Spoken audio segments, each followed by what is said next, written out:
Estaba parado en la puerta de la cabaña que mi padre y yo construimos con nuestras propias manos en 1978, y un desconocido con mi bata me preguntó si estaba allí por el calentador de agua.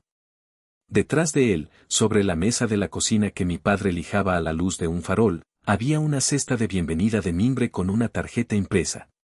Gracias por reservar Birchwood Hathaway, hospedado por KV. KV es mi hijo, y hasta ese preciso momento, de pie en mi propia cabaña mientras un huésped que pagaba esperaba cortésmente a que me presentara, no tenía ni idea de que durante los últimos 14 meses, mi único hijo había estado alquilando en secreto mi propia cabaña a desconocidos por $310 la noche.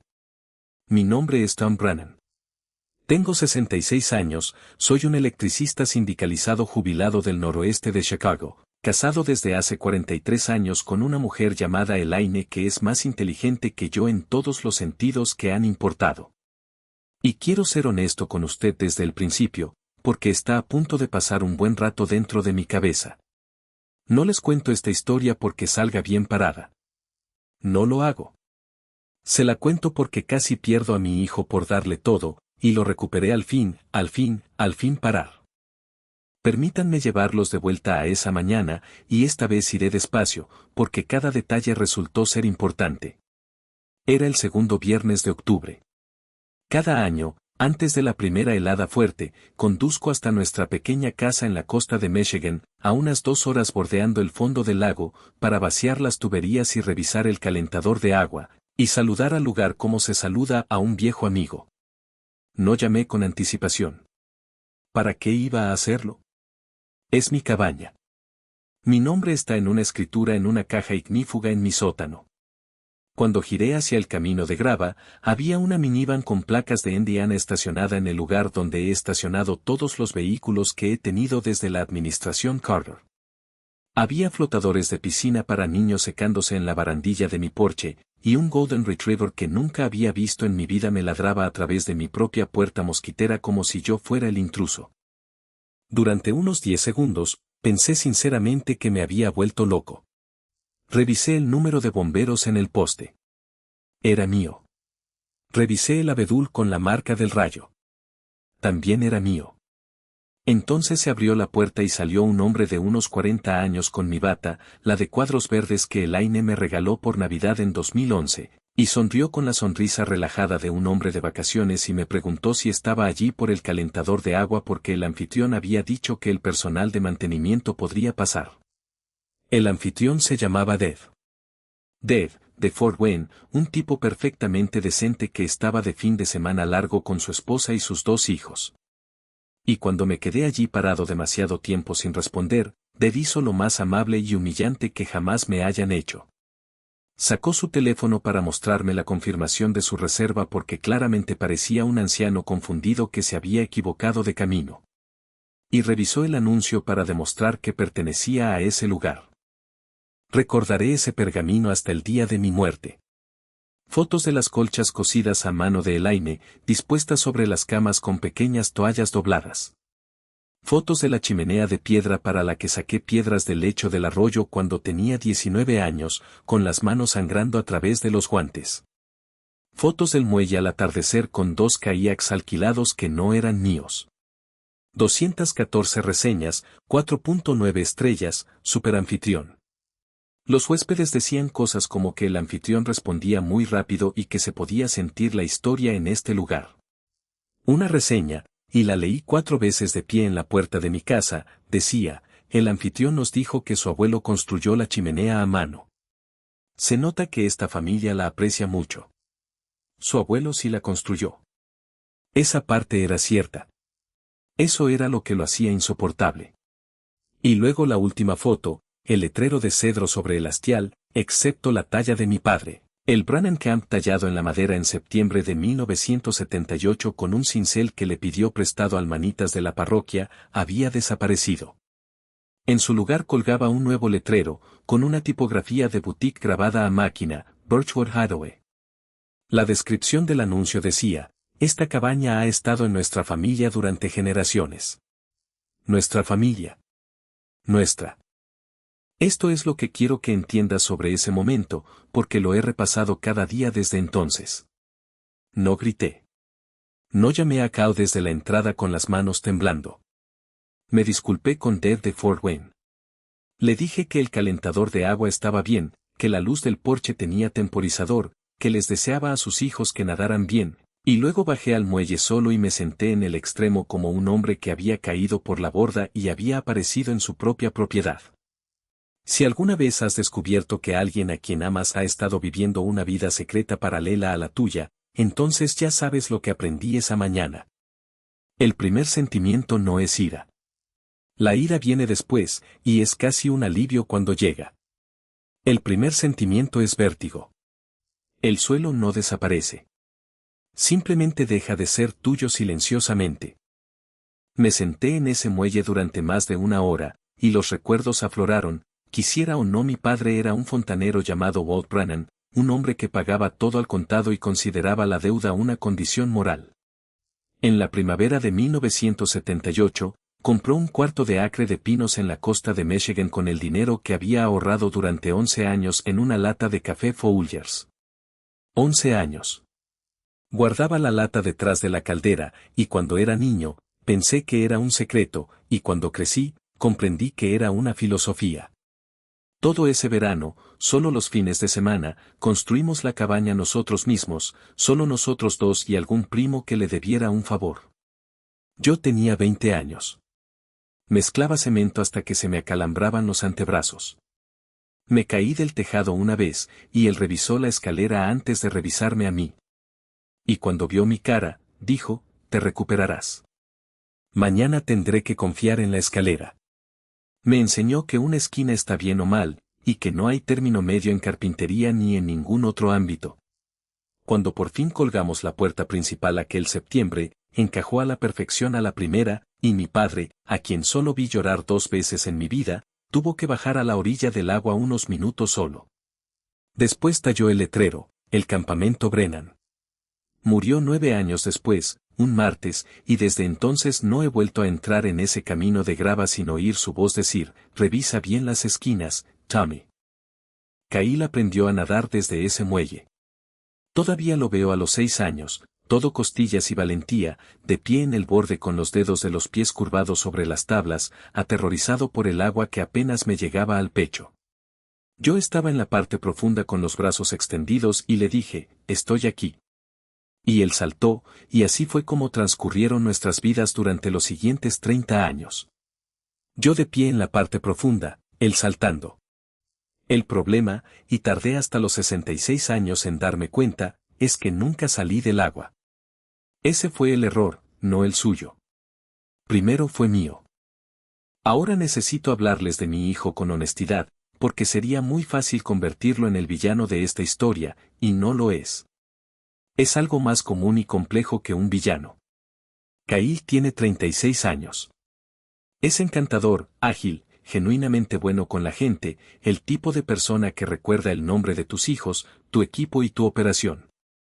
Entró a trabajar en préstamos hipotecarios nada más salir de la universidad, y durante un buen tiempo le fue de maravilla. Meses con grandes comisiones. Anasio de alemán alquilado con asientos que te refrescaban la espalda en pleno julio. Una casa en un suburbio donde las entradas de los autos tienen calefacción y los buzones son todos iguales. Se casó con Brooke, que creció en una familia acomodada y dio por sentado que esa comodidad continuaría, como uno da por sentado que el sol seguirá. Sus 2 hijos fueron a una escuela privada con un lema en latín y un equipo de remo. Y entonces el mercado de tipos de interés cambió, como siempre lo hace, y los ingresos de Cal se desplomaron. Pero su vida no se vino abajo con ella. El alquiler no se redujo. La matrícula no se detuvo. La imagen, la más cara de todas, no pestañeó. Y en lugar de acudir a su padre, en lugar de sentarse a la mesa de mi cocina y decir 5 palabras sinceras, papá, estoy en problemas, mi hijo encontró una solución más discreta. Una cabaña que sus padres visitaban quizás 6 fines de semana al año. Una llave de repuesto que había tenido en su anillo desde la secundaria. La chimenea de su abuelo, fotografiada a la hora dorada, subida a una aplicación. 14 meses. 214 reseñas. Aproximadamente $38.000, cada centavo ya perdido. Descubrí esas cifras más tarde, y les contaré exactamente cómo. Pero primero, tengo que confesar mi propia participación, porque esta historia se reduce a un relato barato de venganza si finjo que solo fui una víctima. No lo fui. Fui coautor. Durante 30 años, hice desaparecer los problemas de Cal antes de que pudieran enseñarle algo. Déjame mostrarte cómo fue realmente, porque lo consentí es el tipo de frase que oculta más de lo que admite. Cuando tenía 24 años, me llamó desde su primer apartamento, y pude oír en su voz que había estado llorando. Y me dijo que las tarjetas de crédito se le habían ido de las manos. $9,000. Fui a su casa esa noche, y aquí es la parte de la que me avergüenzo.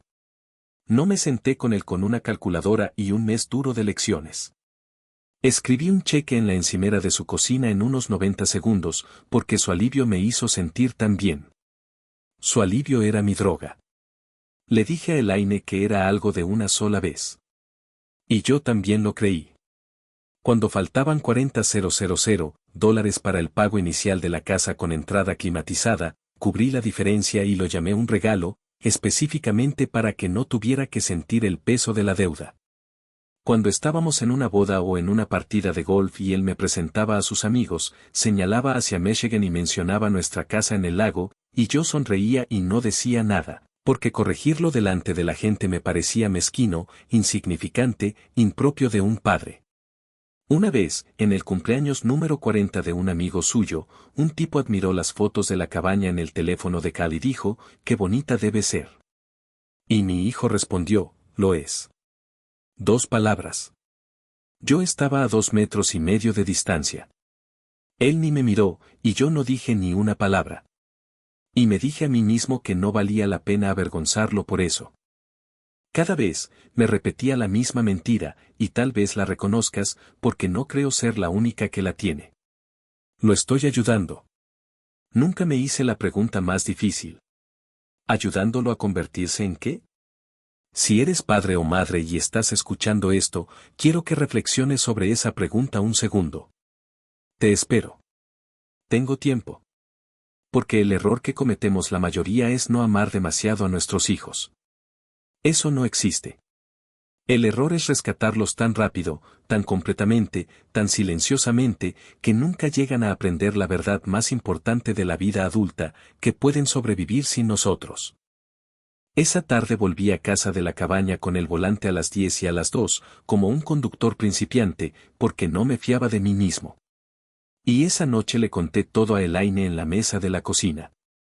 La misma mesa donde habíamos hecho el presupuesto para nuestra primera casa con un bloc de notas y un monitor de bebé que crepitaba en 1985. Me escuchó entera sin interrumpirme, lo cual es uno de sus superpoderes. No se sobresaltó. No lloró. Se levantó, se sirvió 2 tazas de descafeinado, se sentó de nuevo frente a mí y pronunció la frase que reorganizó el resto de mi vida: «Tom, no criamos a un ladrón. Criamos a un chico que nunca tuvo que decir la verdad».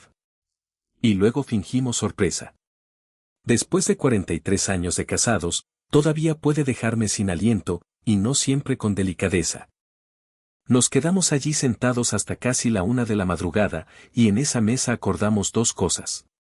Primero, nada de gritos, nada de escándalos, nada de arruinar públicamente la reputación de nuestro hijo. Y segundo, nada de consecuencias que desaparecieran. Ni una más. Pasara lo que pasara, Cal iba a ser el primer Brennan en 3 generaciones en pagar el precio completo, sin excepciones, de sus propias decisiones. Te sorprendería lo mucho que me costó esa segunda promesa. Decirla fue como soltar algo que había cargado tanto tiempo que ya no notaba su peso. Llamé a Cal la noche siguiente. Me quedé en el patio trasero para poder caminar de un lado a otro, y Elaine me observaba desde la ventana con los brazos cruzados. Mantuve la voz firme como una línea de tiza y dije: «Los huéspedes de Birchwood Hathaway dicen que la luz del porche no funciona. ¿Debería arreglarla? ¿O es trabajo del anfitrión?». El silencio en esa llamada duró 11 segundos. Los conté todos, y luego vino el torrente. Quiero explicarte todo paso a paso, Porque si alguna vez has confrontado a alguien que acaba de ser descubierto, reconocerás esta secuencia como una vieja canción. Primero vino la minimización. Papá, está bien, no es lo que parece. Luego llegó el derecho, que apareció rápidamente, disfrazado de lógica. Ya casi no lo usan. Estaba ahí vacío. Se llama hacer que un activo funcione. Luego el futuro como coartada. De todas formas, eventualmente será mío. Básicamente, estaba administrando mi propia herencia desde el principio. Y finalmente, cuando nada de eso encontró un resquicio donde caer, la culpa se extendió como un estruendo en el viento. ¿Sabes qué, papá? Si alguna vez me hubieras tratado como a un compañero en lugar de a un niño pequeño, no habría tenido que pasar por esto. ¿Tenía que hacerlo? De hecho, aparté el teléfono de mi oído y lo miré. ¿Tenía que hacerlo? Honestamente, si estuvieras en tu patio trasero, escuchando a tu propio hijo explicar por qué robarte fue tu culpa, ¿qué habrías dicho? Porque sé exactamente lo que quería decir. Tenía 30 años de cosas no dichas apiladas como leña, y todas estaban secas. En cambio, le hice una pregunta, silenciosa como la lectura de un contador. ¿Cuánto? Otro silencio. Más largo esta vez, luego un número dicho muy suavemente, y luego aún más suavemente, la frase que cambió la temperatura de todo. Se fue, papá. Todo. Nos estábamos ahogando. Ahí estaba. No era avaricia, exactamente. No era malicia. Ahogándonos. Mi hijo se había estado ahogando durante 2 años, frente a mí, en cada cena de cumpleaños, cada Nochebuena, cada llamada de domingo. Y tenía tanto miedo de parecer un fracasado al lado de su padre, el de la lata de café, el que solo aceptaba efectivo y el que cobraba una pensión sindical, que prefería alquilar mis recuerdos a desconocidos antes que pronunciar la palabra monosílaba, ayuda. No estoy justificando lo que hizo. Escúchame bien. Te digo que por fin lo entendí, y que entenderlo dolió más que el robo. Porque el robo fue suyo. El miedo que había detrás, yo lo ayudé a crear. Rescate tras rescate, le había enseñado a mi hijo que los hombres Brennan no se quejan en voz alta. Mi padre me enseñó lo de la lata de café. Yo solo le enseñé a Cal que la lata estaba llena. Si alguna vez te has dado cuenta, en medio de una crisis, de que la persona que te hizo daño aprendió la naturaleza de su maldad en parte de ti, entonces sabes que es posible sentir furia, dolor y culpa al mismo tiempo, y que ninguna de las tres anula a las otras. Le dije que hablaríamos en persona, en la cabaña, el sábado. Luego colgué, y me quedé un rato en mi patio trasero oscuro, y luego entré e hice algo que no había hecho desde el susto del cáncer de Elaine en 2009. Me senté a la mesa de la cocina e hice una lista de cosas difíciles, en orden. Esa semana hice 3 cosas que jamás había hecho en mis 36 años como padre de Kao. Primero, llamé a la plataforma de alquiler.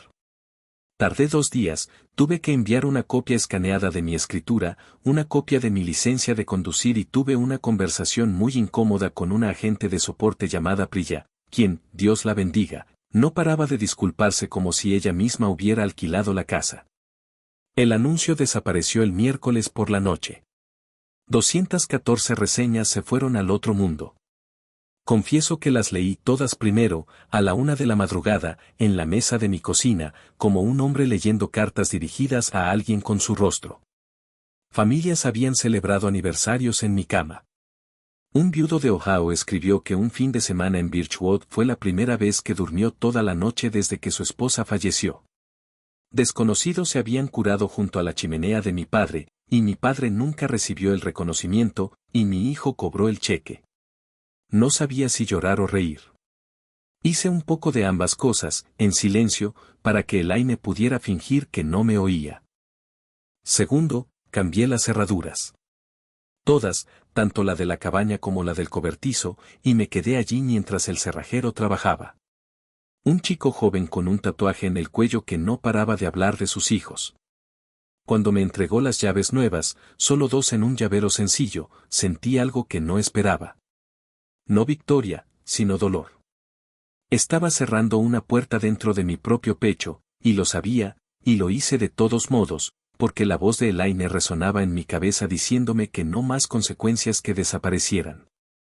Y tercero, concerté una cita con Carol Reyes, la abogada que había gestionado la herencia de mi madre años atrás, porque Elaine y yo habíamos redactado un fideicomiso en vida cuando Cal era un niño que se suicidó saltando de los muelles, y ese fideicomiso le dejaba todo, la casa, las cuentas, la cabaña, mi pensión de supervivencia, todo, a él.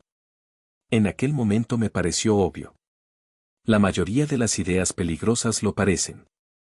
Quiero ser muy claro sobre lo que pasó en la oficina de Carol ese jueves, porque esta es la parte de historias como la mía que la gente malinterpreta, y la sección de comentarios lo demostrará. No excluimos a nuestro hijo.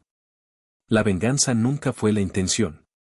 Carol me conoce desde hace 20 años, y me miró por encima de sus gafas antes de que abriéramos una sola carpeta y me preguntó, sin rodeos, Tom, ¿estás haciendo esto enojado? Y le di la respuesta honesta. Carol, si estuviera enojado, esto sería fácil. Terminaría en 20 minutos. Lo que construimos en cambio nos llevó 3 horas y media, 2 cafeteras y un descanso en el que tuve que salir al pasillo. Y tenía una estructura sólida. Las cuentas se integraron en una estructura que Carol llamó fideicomiso de incentivos, y Elaine inmediatamente cambió el nombre del plan de contrapartida, que es como lo llamamos hasta el día de hoy. A partir de ahora, nuestro dinero igualaría el dinero de Cao. Sus dólares ganados. Sus ahorros documentados. Sus depósitos en los fondos universitarios de sus hijos. Dólar por dólar, nuestro patrimonio amplificaría su esfuerzo y no financiaría absolutamente nada más. Ni su estilo de vida. Ni los pagos del alquiler. Ni las apariencias. Ni el rescate. Si mi hijo construyera algo, el trabajo de toda nuestra vida le ayudaría a construirlo el doble de alto. Si no construyera nada, el dinero se quedaría ahí, paciente como la lata de café de mi padre, esperando a que empezara. El dinero como un espejo, en lugar de dinero como un disfraz. Me llevó 66 años y un desconocido en bata para aprender la diferencia. Espero que a ti te lleve menos. Y la cabaña salió completamente de la herencia, y lo que hicimos con ella fue idea de Elaine, y es sin duda lo mejor de toda esta historia. Durante años, mi esposa ha sido voluntaria 2 mañanas a la semana en un hospital infantil del centro, acompañando a padres cuyos hijos están en largos tratamientos. Padres que viven con lo puesto y lo que compran en máquinas expendedoras, que no han dormido una noche entera en meses, que se sobresaltan cada vez que suena un teléfono. Vino a la cama la noche anterior a la cita con el abogado, puso sus pies fríos sobre mis piernas como lo ha hecho desde la administración Ford, y dijo, Tommy, ¿y si el campamento tuviera un trabajo? Así que ahora lo tiene. Durante 10 semanas cada verano, el campamento Brennan va, completamente gratis, a familias con un niño gravemente enfermo. Un muelle, una chimenea, somormujos al atardecer. Una semana donde nadie lleva una identificación de hospital y nadie habla en susurros en los pasillos. Cuando firmamos esa página en la oficina de Carol, Elaine lloró por primera vez en todo este lío. Luego, entre risas, dijo, tu padre acaba de aprobar esto. Lo sentí en toda la habitación.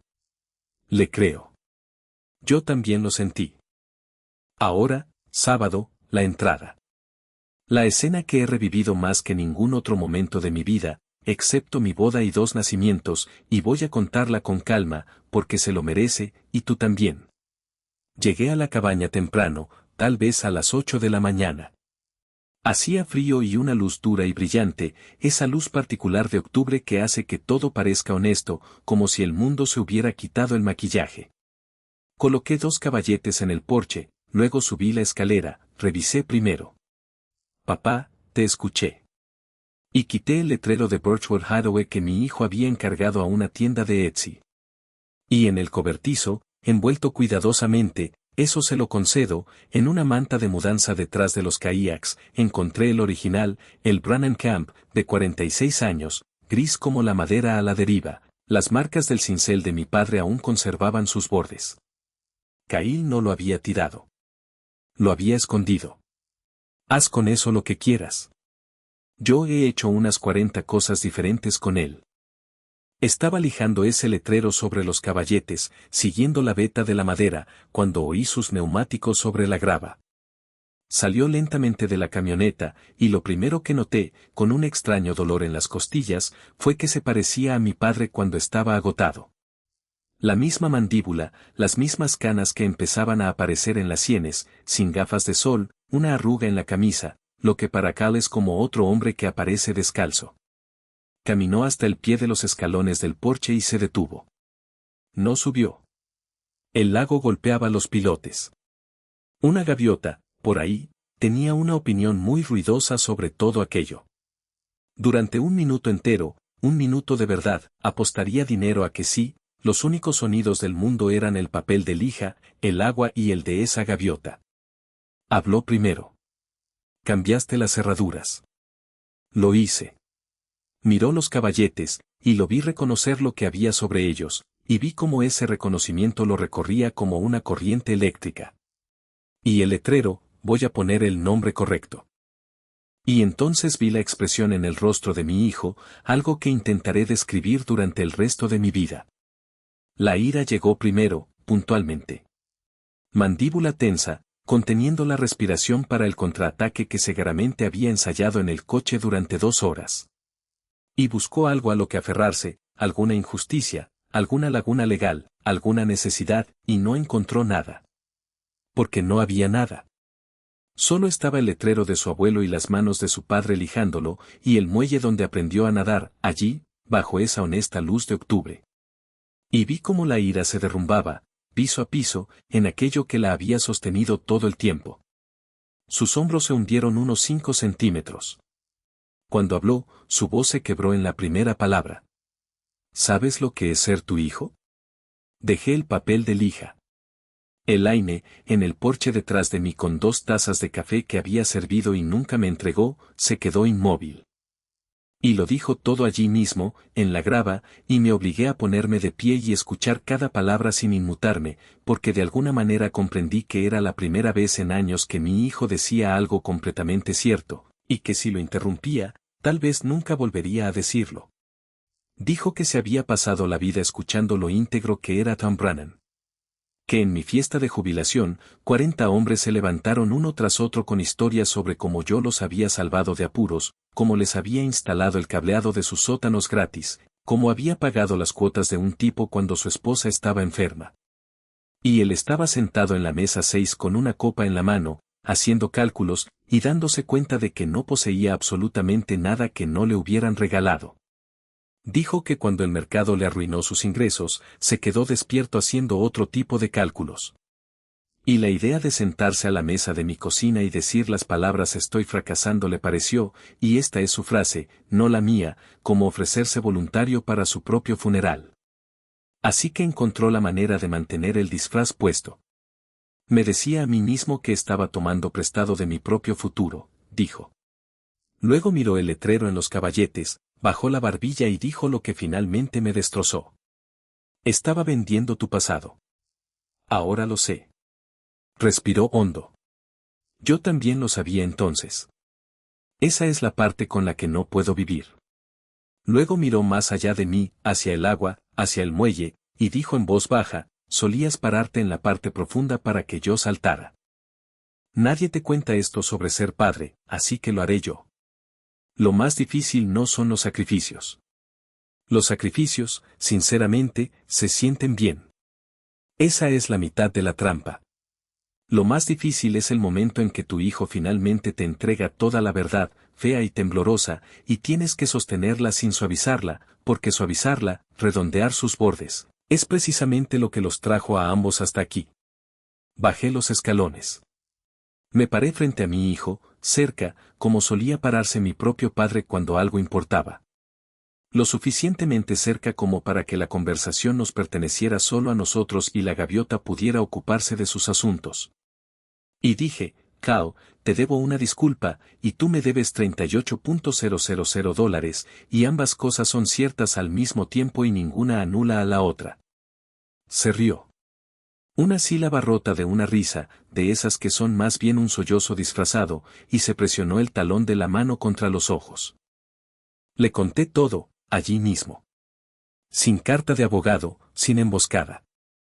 El fideicomiso, el plan de contrapartida y lo que pagaría y lo que nunca volvería a pagar. Las cerraduras y el nuevo trabajo del campamento, las familias del hospital, 10 semanas al verano. Y vi que esa respuesta fue diferente a todas las demás. Miró la cabaña durante un largo momento, toda ella, y algo en su rostro cambió. Le dije que la cabaña nunca sería suya, y luego, porque las consecuencias sin razón son solo crueldad con papeleo, le expliqué por qué. Tu abuelo construyó esto con 11 años de dinero ahorrado con latas de café, dije. Nunca fue un activo, hijo. Fue una lección. Y estabas cobrando a extraños la entrada a una lección que nunca aprendiste. Se quedó callado durante mucho, mucho tiempo. La gaviota se fue. El café del porche se enfrió. Y entonces mi hijo hizo la única pregunta en inglés que podría habernos acercado de nuevo. ¿Cómo lo arreglo? No si se puede arreglar. No qué pasa ahora. ¿Cómo lo hago? Tengo 66 años y les aseguro que ese pronombre fue el mejor regalo que mi hijo me ha dado, incluso más que mis nietos. Y negaré decirlo en cada festividad hasta el día de mi muerte. Así fue como se hizo la reparación, y les advierto que no tiene nada de cinematográfico. Las reparaciones reales nunca lo son. Se trata de papeleo y martes. Devolvió la camioneta arrendada, pagó la multa y compró una camioneta de 9 años con un ruido en el tablero que 3 mecánicos no lograron encontrar. Él y Brooke se sentaron a elaborar un presupuesto real por primera vez en 11 años de matrimonio. Y les diré sin rodeos que esos primeros meses casi los destruyen. Brooke también se había casado con un disfraz, y tuvo que enfrentarse a una larga y dura prueba frente al espejo. Una tarde, sin cita previa ni maquillaje, fue a ver a Elaine sola, se sentó a la mesa de la cocina y dijo, le repetía que nos merecíamos la vida que teníamos. Nunca le pregunté cuánto le costaba fingir. Yo no estaba en la habitación, pero Elaine dice que ambas lloraban con la segunda taza de té, y que Brooke lavó los platos antes de irse, lo que, según Elaine, equivale a una confesión firmada y un apretón de manos firme. Empezaron terapia en primavera. Todavía siguen en ella. Algunas semanas son mejores que otras. No es un final de cuento de hadas, pero es la realidad. Sacaron a los niños de la escuela con lema latino y los pusieron en la escuela pública local. Y para que conste, los niños estaban perfectamente bien en unos 9 días. Los niños suelen estarlo. Son los padres los que se lamentan por el logo. Mi nieto se unió a un club de pesca que se reúne en un aula de ciencias. Ahora tiene opiniones sobre los perdedores, y muy firmes. Kyle dejó por completo los préstamos a comisión. Consiguió un trabajo con salario fijo en una cooperativa de crédito, de todos los lugares, dirigiendo su programa para compradores de vivienda por primera vez. Sentado frente a un escritorio todo el día frente a parejas jóvenes nerviosas, diciéndoles la verdad sobre lo que realmente pueden pagar, convenciéndolos de que no se excedan en sus pretensiones, algo que lo había consumido. El sueldo es una fracción de lo que ganó en sus mejores años. Un domingo me dijo en mi garaje que es el primer trabajo que ha tenido en el que no siente que está rindiendo. Resulta que se me da bien decirle la verdad a la gente, dijo, y luego se rió de sí mismo antes de que yo pudiera, lo cual es nuevo, y me encanta. Y cada mes, el día 1, mi hijo viene a casa con un sobre. 500 pesos ganados en efectivo, porque le dije en la cabaña, y lo decía en serio, que quería que sintiera el peso físico del dinero saliendo de su mano cada mes, como mi padre sintió cada dólar entrando en esa lata de café. Los sobres no me llegan a mí. Ni un centavo es mío para quedarme. Cada sobre va directamente al fondo que envía a esas familias del hospital al campamento. Mi hijo está devolviendo a los desconocidos a quienes les alquiló la chimenea de su abuelo comprando leña para personas que realmente la necesitan. A su ritmo actual, le llevará un poco más de 6 años. Sabe exactamente cuánto tiempo. Hizo los cálculos delante de mí en la mesa de la cocina, y cuando terminó, simplemente asintió, como un hombre que lee una frase justa. 14 sobres hasta ahora. Nunca se ha retrasado. Nunca ha pedido un descuento. Y escúchame, porque esto es lo más real que sé ahora. La culpa se cansa. La culpa es velocista. Se manifiesta con fuerza, llora, maldice y luego necesita una siesta. La constancia es maratoniana. Si quieres saber si alguien en tu vida ha cambiado de verdad, no escuches la disculpa, por muy bonita que sea. Cuenta los sobres, sean los que sean, las llamadas, las visitas, los martes. Cuéntalos. El pasado julio llegaron las primeras familias al campamento. Tengo que contarles sobre una de ellas, porque pienso en ella constantemente. Una madre llamada Dominique y su hijo Marcus, de 8 años, con 17 meses de tratamiento, un niño calvo con un sentido del humor de comediante. Kyle preguntó si podía venir el día anterior para preparar el lugar, y pasó todo un sábado arreglando la escalera del muelle, volviendo a encordar 2 cañas de pescar y escondiendo una caja del tesoro impermeable debajo del muelle con $2 en monedas de 25 centavos porque, según dijo, todo niño necesita encontrar algo. El domingo por la noche, Dominique le envió una foto a Elaine. Marcus, al final del muelle de mi padre, sosteniendo una mojarra del tamaño de una carta de póker como si fuera un récord estatal, riéndose tanto que tenía los ojos cerrados. Elaine la imprimió. Está en nuestra nevera junto a las fotos de los nietos. Kyle se quedó en nuestra cocina mirando esa foto durante un buen rato, y luego dijo, más para sí mismo, 214 reseñas, y nunca me había sentido así. Ese es todo el sermón. Podría dejar de hablar ahora, pero les debo el final. Hace unas semanas, Cal preguntó si podía llevar a sus hijos a la cabaña un fin de semana. Le pidió permiso en voz alta a su padre para el lugar que una vez anunció en internet como suyo. Y si creen que eso lo humilló, no han entendido nada de esta historia. Se sentía más seguro al preguntar que cuando fingía.